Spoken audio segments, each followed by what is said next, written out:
Halo murid-murid kebanggaan Bapak semuanya, apa kabar? Semoga kalian semuanya dalam keadaan sehat dan siap untuk belajar. Di video kedua ini, kita akan belajar tentang gelombang. Seperti biasa, sebelum lanjut menonton, siapkan buku catatan kalian dan jangan lupa berdoa. Baik, sekarang kita mulai. Dalam kehidupan sehari-hari, kita dapat mengamati gelombang dengan mudah. Kalian tentu pernah melihat tetes air hujan yang mengenai permukaan air sehingga terbentuk gelombang pada air tersebut. Atau, kita juga bisa mengamati peristiwa gelombang pada senar gitar yang sedang dimainkan. Lalu, apa itu gelombang? Gelombang adalah getaran yang merambat dengan membawa energi dari satu tempat ke tempat yang lainnya.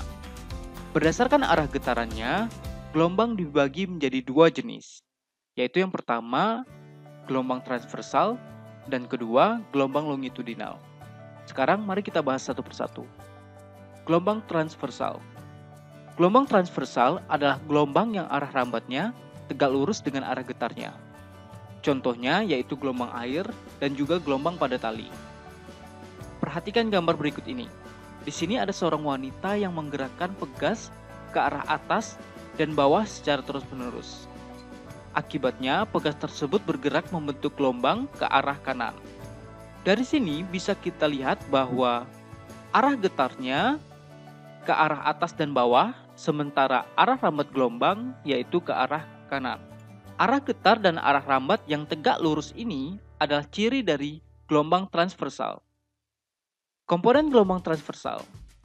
Perhatikan secara seksama setiap titik pada gelombang ini.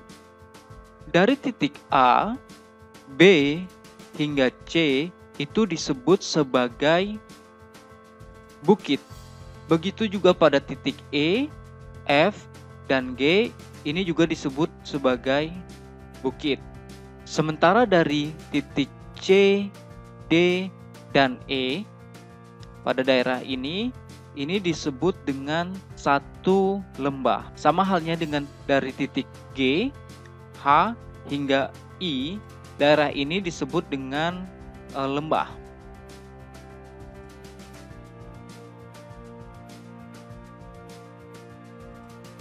Satu bukit ditambah satu lembah disebut dengan satu gelombang. Sehingga pada gambar ini kita ada dua gelombang. Panjang satu gelombang ini disebut sebagai panjang gelombang yang dilambangkan dengan lambda. Baik, selanjutnya gelombang longitudinal. Gelombang longitudinal adalah gelombang yang arah rambatnya berimpit dengan arah getarnya. Searah dengan arah getarnya. Nah, sebagai contoh itu ada gelombang bunyi. Perhatikan gambar berikut ini. Di sini ada seorang wanita yang menggerakkan pegas maju mundur secara terus-menerus. Akibatnya, gelombang hasil getaran pegas merambat ke arah kanan. Dari sini bisa kita lihat bahwa arah getarnya dan arah rambat gelombang searah atau berimpit. Arah getar dan arah rambat yang berimpit ini adalah ciri dari gelombang longitudinal. Komponen dari gelombang longitudinal bisa kita perhatikan pada gambar.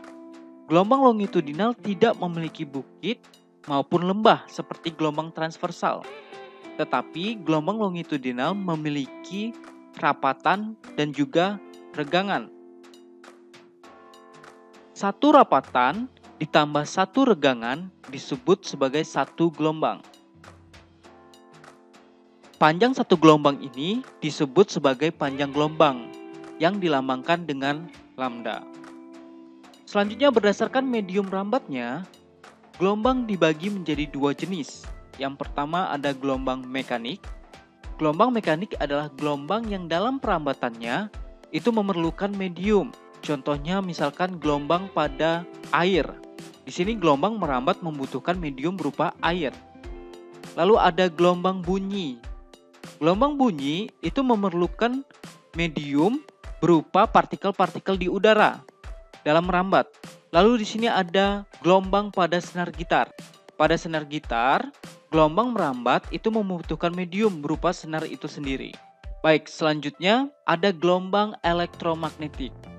Gelombang elektromagnetik adalah gelombang yang dalam perambatannya tidak memerlukan medium. Sebagai contoh adalah gelombang cahaya. Baik, selanjutnya kita akan membahas terkait cepat rambat gelombang. Gelombang itu merambat dengan kecepatan tertentu. Besarnya kecepatan gelombang atau cepat rambat gelombang dapat dihitung dengan rumus V sama dengan lambda dikali frekuensi, atau V cepat rambat gelombang sama dengan lambda per periode T besar, di mana V itu adalah cepat rambat gelombang dengan satuannya meter per sekon, lalu lambda yang tadi kita bahas itu adalah panjang gelombang, satuannya meter, F adalah frekuensi, satuannya hertz, dan T adalah periode, satuannya sekon. Agar lebih mudah memahaminya, mari kita bahas satu contoh soal. Soalnya yaitu frekuensi suatu gelombang adalah 80 Hz dengan panjang gelombang 2 meter. Pertanyaannya, tentukanlah cepat rambat gelombangnya.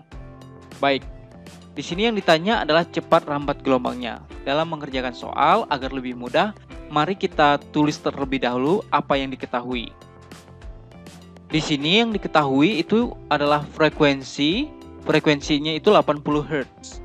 Jadi kita tulis F sama dengan 80 Hz. Lalu yang kedua itu ada panjang gelombang.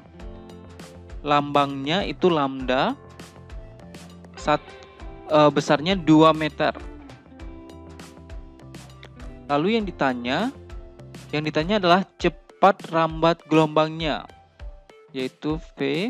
Sehingga untuk menjawab ini kita bisa menggunakan rumus sebelumnya, yaitu V sama dengan lambda dikali frekuensi. Maka lambdanya di sini kita masukkan 2 meter. 2 meter dikali dengan frekuensinya 80 Hz. Sehingga kita peroleh kecepatannya yaitu 160. Satuannya yaitu meter per sekon. Baik anak-anak semuanya, itu tadi penjelasan Bapak terkait materi gelombang. Apabila masih ada yang dirasa belum dipahami atau terasa sulit untuk dipahami, silahkan ditonton kembali video ini beberapa kali sehingga kalian dapat memahami materi gelombang ini. Dan jangan lupa, jika ada yang dirasa penting, silahkan catat di buku kalian sehingga kalian dapat mengingatnya lebih lama lagi. Sampai jumpa di video selanjutnya.